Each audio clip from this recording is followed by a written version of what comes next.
Bonsoir.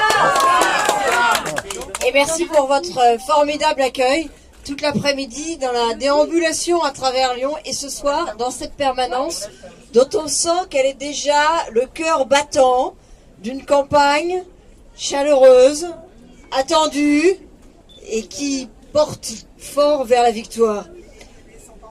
Je suis ici d'abord par amitié. Je le disais tout à l'heure, c'est la meilleure des raisons. C'est la meilleure des raisons. J'ai plein d'amis. Il y a Michel, avec lequel on a travaillé longtemps sur les questions de développement durable, les questions de ville.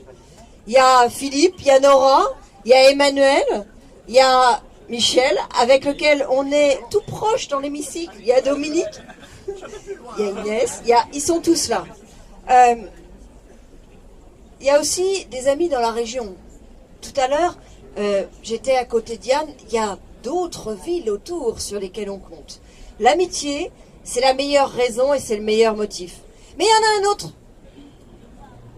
Il y en a un autre. C'est que je pense qu'on a tous ensemble une énorme responsabilité. Regardons autour de nous. Les Français qui n'ont pas voté François Hollande sont en colère.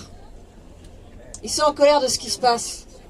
Ils sont en colère un peu de ne pas avoir réussi à convaincre. Ils sont en colère de cette espèce de sentiment de gâchis, de temps perdu qu'on fait vivre à la France. Mais il faut penser aussi à ceux qui ont voté François Hollande et dont nous ne sommes pas. Parce que pour cela, c'est encore pire. Dans le meilleur des cas, ils sont très, très, très déçus. Et très souvent, ils ont un sentiment de trahison incroyable. Parce que eux, ils y ont cru. Nous, on n'y croyait pas, on n'attendait rien de ce gouvernement. C'est pas pareil, pensons à eux. Eux, ils y croyaient, ils attendaient quelque chose. Vous vous rendez compte ? À chaque fois qu'ils nous servent le grand guignol, avec un ministre qui tape sur un autre ministre, toutes les semaines, il y en a une. Qu'est-ce que ça leur fait à eux qui ont voté pour eux ? Et quand ils reçoivent leur feuille d'impôt, alors qu'ils y ont cru, à François Hollande qui disait qu'il y aurait un Français sur 10 qui paierait et que c'est 9 Français sur 10 qui payent. Qu'est-ce qu'ils pensent ? Et tous ceux qui n'étaient pas imposables, qui viennent de recevoir leur première feuille d'impôt de leur vie et qui savent que l'an prochain, ils vont recevoir la feuille avec les impôts locaux et qu'entre-temps, ils auront perdu tous les avantages auxquels ils avaient droit et qui leur aidaient à faire vivre leur famille. Qu'est-ce qu'ils ont comme sentiment ? Ils ont un sentiment de trahison incroyable. On ne peut pas les laisser comme ça. On a une responsabilité. On ne peut pas les laisser dans cette espèce de sentiment de trahison, de déception, de désespérance, de tristesse aussi, tout simplement, qui traverse la France à l'idée qu'on est peut-être en train de vivre un déclassement collectif et que ça vient s'incarner dans quelques risques aussi ou sentiments de déclassement individuel. C'est ça qu'on vit en ce moment en France. Et puis il y a ce qui se passe dans nos villes. Moi, je crois que c'est dans les grandes villes qu'on invente la modernité. La modernité en politique, on est tous les deux, Michel et moi, issus d'une primaire ouverte. On a demandé aux habitants ce qu'ils en pensaient.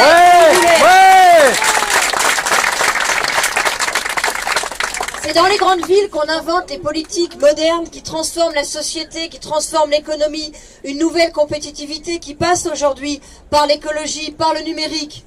C'est dans les grandes villes qu'on invente la France de demain. Moi, je veux revenir dans un an, un peu plus, pour la fête des Lumières.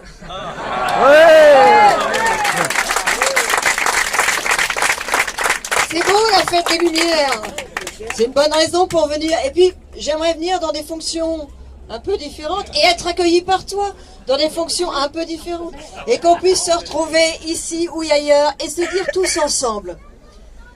On a fait une belle œuvre. On a fait une belle œuvre pour nos villes. Et un vent nouveau souffle sur elles. Et on a fait une belle œuvre pour la France. Parce qu'on a montré qu'on pouvait finalement incarner l'avenir, faire des propositions utiles, s'opposer à une gauche qui n'a pas de vision, on le voit bien, qui ne nous dit rien sur ce que doit devenir la France sans pour autant se compromettre avec une extrême droite qui est le meilleur soutien aujourd'hui, comme hier, des socialistes. Voilà ce que nous pouvons, nous, incarner l'an prochain et ce que je vous invite à faire avec nous. Merci à tous.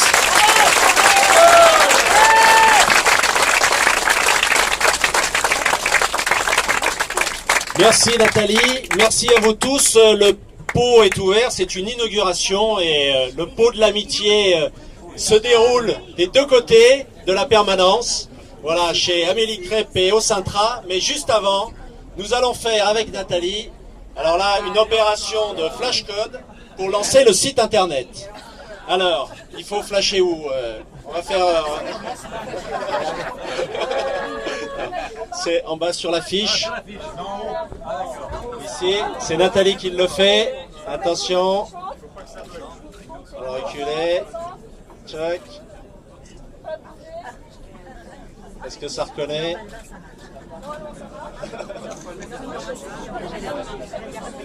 Attends, il faut se reculer un tout petit peu.